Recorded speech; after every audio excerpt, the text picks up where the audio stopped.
പത്മഭൂഷിത പദങ്ങളും ചടുലതാളമോടു തിരുനടനവും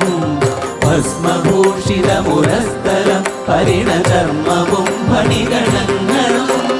വാസുകി പരിവിശോഭിതം വിമലവക്ഷസുംഭവഭയാവഹം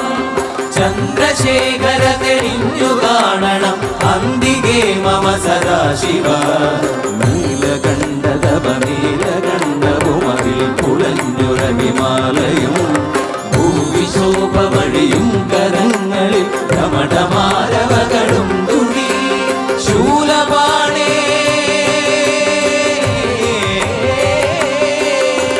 ശൂലപാണി മഹാത്രിശൂലമധുരകവുമേ നിഗതിയേകുവാൻ ചന്ദ്രശേഖര തെളിഞ്ഞു കാണണം അന്തികേ മമ സദാശിവ